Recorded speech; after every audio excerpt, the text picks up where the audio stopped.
frasa eksosentrik ada berapa pula lagi pecahannya? 1. 4. Frasa ekso. Tiga. Endo 3, exo 1. Ekso 1, endo 3. Allah. Sudah lupa. Okey. Jadi maknanya frasa tu dia terpecah kepada 2. Maknanya yang besarnya endo ada 3, exo ada 1. Okey. Lepas tu exo tak ada masalah lah. Exo tu sama dengan apa? Kata sendi. Ya, Frasa exo sama dengan frasa sendi nama. Okey. Endo itu 3 lagi ada jenisnya. Jadi Frasa 3 jenis. nama. Ya, Frasa frasa nama. adjektif. Ya. Frasa? Dengan frasa kerja. Frasa kerja. Okey. Jadi itu jangan keliru. Okey. Seterusnya, membina frasa berdasarkan rumus. Ini nanti kita soalan-soalan STP yang pernah keluar.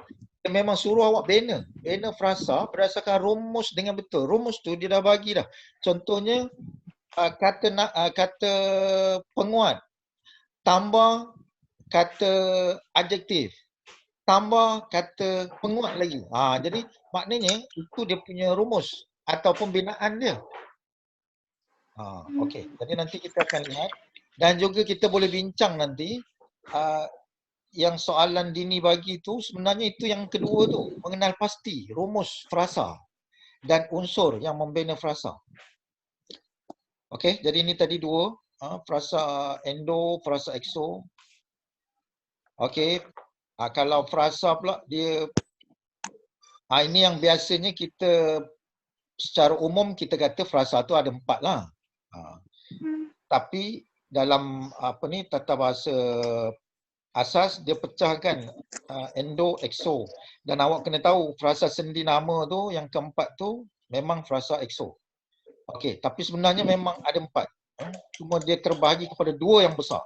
Okey. Jangan keliru dengan kata, frasa jangan keliru dengan kata. Ingat lagi tak, dulu saya dah bincang banyak kali beza kata dengan frasa.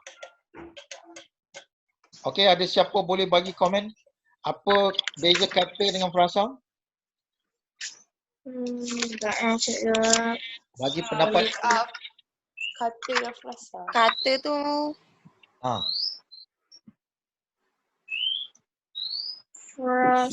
Frasa lebih daripada 1.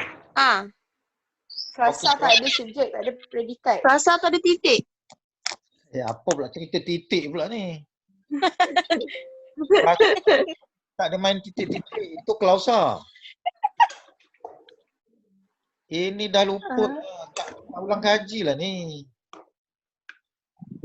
Okey, kata tu sama dengan morfem ke tidak? Sama. Wah, jadi kata tu dia terdiri daripada morfem bebas. Maknanya satu kata.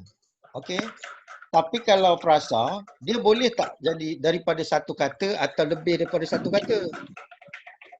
Itu beza dia. Maknanya kalau kata dia mesti satu kata dan mewakili satu makna lah. Kalau morfem bebas dia ada makna.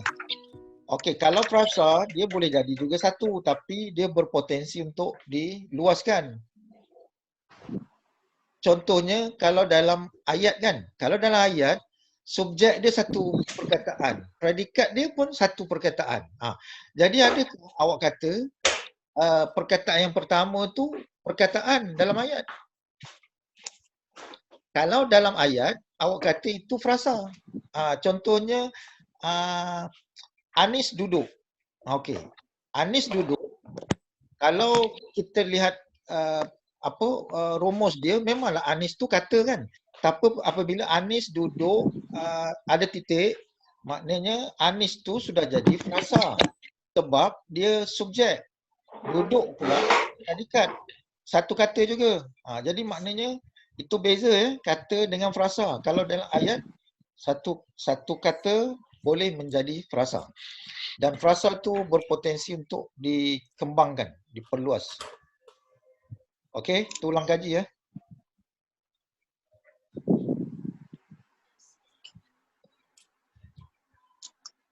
Okey. Ini pun contoh soalan ni saya dah bincang kan di dalam kelas. Jadi saya tak mau bincang lagi lah. Benda ni kita dah bincang. Yang ini pun ini saya tunjuk ni binaan dia. Kalau awak tengok yang tadi tu menganalisis. Ini awak menganalisis. Atau mengenal pasti. Mengenal pasti jenis frasa lah tu. Maknanya frasa exo. Jadi maknanya secara tak langsung awak juga kena tahu frasa endo. Kalau awak tahu exo je tak tahu endo, awak macam mana nak jawab tu kan? Okey, seterusnya yang ini soalan tahun lepas ni. Soalan struktur. Dia bagi contoh macam itu. Baju. Lepas tu baju baharu. Lepas tu dia kembangkan lagi baju baharu kakak. Jadi dia tanya apa ciri frasa. Jadi maknanya itu yang tadi dalam hasil pembelajaran tadi kalau tengok kena mengenal pasti ciri frasa. Lepas tu mengenal pasti rumus. Lepas tu kenal pasti binaan frasa. Jadi kalau binaannya tu dalam soalan ni dia tak tanya binaan, dia tanya ciri kan. Kalau kita tengok binaan, baju tu kata apa? Nama. Baju kata nama. Jadi itu binaan dia. Yang pertama KN. Kata nama. Okey, KN tambah baharu kata apa? Kata adjektif. Kata adjektif. Jadi KA. Jadi KN tambah KA tambah kakak kata apa? Kata nama. Kata nama. Jadi binaan frasa tu jadi macam itulah. KN tambah KA tambah KN. Ya, jadi itulah binaan dia. Maknanya yang membina frasa baju baru kakak tu, itulah dia. Rangka dia. Yang membina ni kan macam bina rumah. Rangka dia apa? Rangka dia itulah KN tambah KA tambah KN. Jadi kalau soalan dia boleh tanya macam itu nanti. Bina satu frasa yang mewakili binaan di atas dia kata. Binaan di atas dia bagilah KN tambah KA tambah KN. Jadi jawapan itulah baju baharu kakak ataupun jawapan lain lah yang menepati binaan tu lah. Okey, boleh faham? Boleh. Okey. Jadi ciri ni pun penting lah. Tahun lepas dia tanya senang aja ni. Dia tanya ciri je. 2 markah ni. Frasa berpotensi untuk diperluas. Frasa membentuk subjek dan predikat. Okey. Atau apa lagi? Frasa boleh jadi apa lagi? Apa lagi ciri frasa?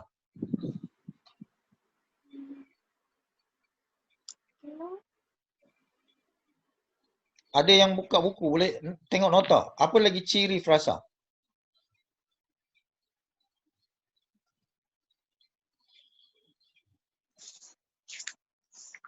Halo, semua senyap je. Frasa. Ada cikgu. Okey, yang ini memang 2 lah. Sebenarnya ada lah yang lain-lain kan dalam apa dalam buku tu, dalam nota. Tapi kalau awak dapat ingat 2 ni pun dah cukup lah. Maknanya ciri utama frasa. Okey, yang penting frasa tu dia membentuk subjek dan dia membentuk predikat. Maknanya dalam ayat walaupun satu perkataan itu dipanggil frasa. Okey, yang ini pula ini tahun 2018. Kalau awak nak tengok ini dia. Binaan. Binaan dia inti penerang kan. Ini soalan macam ni dia memang popular lah macam ni. Yang ini pun kita dah bincang. Jadi kita ulang kaji je ni. Kalau awak tengok tu wang ringgit itu inti-inti. Petua dia ingat dulu Kalau inti-inti ni maknanya awak buang salah satu, maksud ayat tu masih sama. Itu maksudnya inti-inti. Kalau wang ringgit, buang wang. Jadi makna guna ringgit saja ayat tu masih betul. Tapi kalau yang lain ni, frasa yang lain, dia bila kita buang maksud dia dah lain. Contoh inti penerang ni. Budak kampung kan. Budak kampung dia bukan inti-inti. Budak kampung itu penerang kepada budak. Itu dia punya binaan tu awak kena faham. Kalau macam ribut taufan, adakah taufan tu menerangkan ribut? Tak. Tidak kan? Jadi maknanya ribut taufan, awak buang salah satu perkataan. Sama. Ya, maksud dia sama. Baca balik ayat tu masih sama. Jadi ni benda yang senang lah. Nak beza antara inti-inti dengan inti penerang. Okey. Seterusnya ayat yang mengandungi frasa apa tu, saya tak nampak ni. Adjektif. Frasa adjektif. Yang menunjukkan keserasian makna. Keserasian tahu tak apa maksud serasi? Sama. Serasi ni maknanya maksud yang samalah. Jadi kalau awak tengok jawapan tu, sunyi sepi lah. Sebab sunyi Sama. dengan sepi kan sama. Ini awak kena ini soalan tahun lepas juga. Awak tengok tu, soalan 2019. Pahit manis, dia mana boleh jadi sama kan? Pahit Tak. manis, dia bertentangan. Okey. Kurus dengan kering, mana dia sama? Tak sama. Kurus lain, kering lain. Dan satu lagi ni mana? Merah menyala. Merah lain. Menyala lain maksudnya. Tapi sunyi, sepi, dua-dua sama. Okey. Jadi maknanya mana ada susah sangat. Lagi susah soalan yang adik dini tu, yang sekolah rendah punya tu.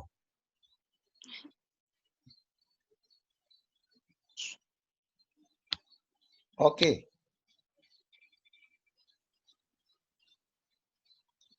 Dan kalau tengok tahun lepas, ini lagi satu tahun lepas, dia soalan binaan ni. Inti-inti. Jadi kalau tengok tu, A bayi kembar, B anak kedua, C suami isteri, D tahun lepas. Ini kalau salah juga saya tak tahulah macam mana boleh jadi salah kalau inti-inti. Pasangan suami isteri tu kan kalau gugur salah satu, maknanya kan masih betul kan? Jadi saya harap tahu ini awak kena berhati-hatilah yang ada yang masuk kelas lah hari ni. Ada 10 orang ni kan?